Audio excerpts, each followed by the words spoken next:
Luke 9. When Jesus had called the 12 together, he gave them power and authority to drive out all demons and to cure diseases, and he sent them out to proclaim the kingdom of God and to heal the sick.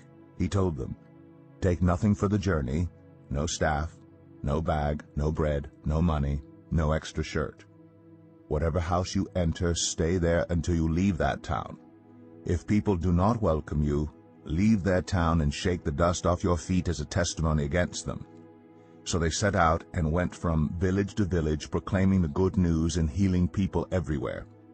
Now Herod the Tetrarch heard about all that was going on, and he was perplexed because some were saying that John had been raised from the dead, others that Elijah had appeared, and still others that one of the prophets of long ago had come back to life. But Herod said, "I beheaded John. Who then is this I hear such things about?" And he tried to see him. When the apostles returned, they reported to Jesus what they had done. Then he took them with him, and they withdrew by themselves to a town called Bethsaida. But the crowds learned about it and followed him. He welcomed them and spoke to them about the kingdom of God and healed those who needed healing. Late in the afternoon, the 12 came to him and said, "Send the crowd away so they can go to the surrounding villages and countryside and find food and lodging, because we are in a remote place here." He replied, "You give them something to eat." They answered, "We have only 5 loaves of bread and 2 fish, unless we go and buy food for all this crowd." About 5,000 men were there. But he said to his disciples, "Have them sit down in groups of about 50 each." The disciples did so, and everyone sat down.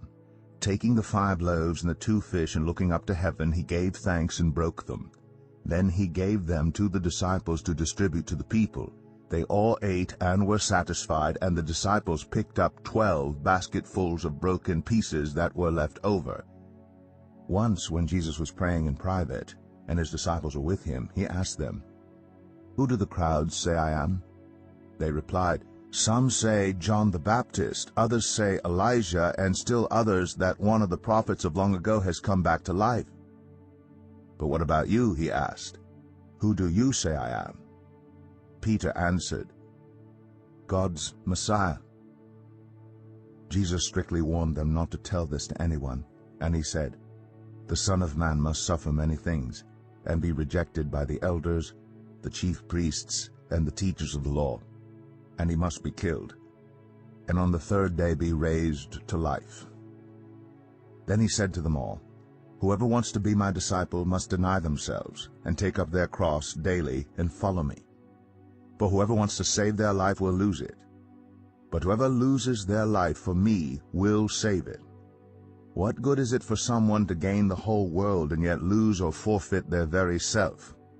Whoever is ashamed of me and my words, the Son of Man will be ashamed of them when he comes in his glory and in the glory of the Father and of the holy angels. Truly, I tell you, some who are standing here will not taste death before they see the kingdom of God." About 8 days after Jesus said this, he took Peter, John, and James with him and went up onto a mountain to pray. As he was praying, the appearance of his face changed, and his clothes became as bright as a flash of lightning. 2 men, Moses and Elijah, appeared in glorious splendor, talking with Jesus. They spoke about his departure, which he was about to bring to fulfillment at Jerusalem. Peter and his companions were very sleepy, but when they became fully awake, they saw his glory and the 2 men standing with him. As the men were leaving Jesus, Peter said to him, "Master, it is good for us to be here. Let us put up 3 shelters, one for you, one for Moses, and one for Elijah." He did not know what he was saying. While he was speaking, a cloud appeared and covered them, and they were afraid as they entered the cloud. A voice came from the cloud saying, "This is my Son, whom I have chosen. Listen to him." When the voice had spoken, they found that Jesus was alone. The disciples kept this to themselves and did not tell anyone at that time what they had seen. The next day, when they came down from the mountain, a large crowd met him. A man in the crowd called out, "Teacher, I beg you to look at my son. for he is my only child. A spirit seizes him, and he suddenly screams. It throws him into convulsions so that he foams at the mouth. It scarcely ever leaves him, and is destroying him. I begged your disciples to drive it out, but they could not." "You unbelieving and perverse generation," Jesus replied, "how long shall I stay with you and put up with you? Bring your son here." Even while the boy was coming, the demon threw him to the ground in a convulsion. But Jesus rebuked the impure spirit, healed the boy, and gave him back to his father. And they were all amazed at the greatness of God. While everyone was marveling at all that Jesus did, he said to his disciples, "Listen carefully to what I'm about to tell you. The Son of Man is going to be delivered into the hands of men." But they did not understand what this meant. It was hidden from them, so that they did not grasp it, and they were afraid to ask him about it. An argument started among the disciples as to which of them would be the greatest. Jesus, knowing their thoughts, took a little child and had him stand beside him. Then he said to them, "Whoever welcomes this little child in my name welcomes me, and whoever welcomes me welcomes the one who sent me. For it is the one who is least among you all who is the greatest." "Master," said John, "we saw someone driving out demons in your name, and we tried to stop him because he is not one of us." "Do not stop him," Jesus said, "for whoever is not against you is for you." As the time approached for him to be taken up to heaven, Jesus resolutely set out for Jerusalem. And he sent messengers on ahead who went into a Samaritan village to get things ready for him. But the people there did not welcome him because he was heading for Jerusalem.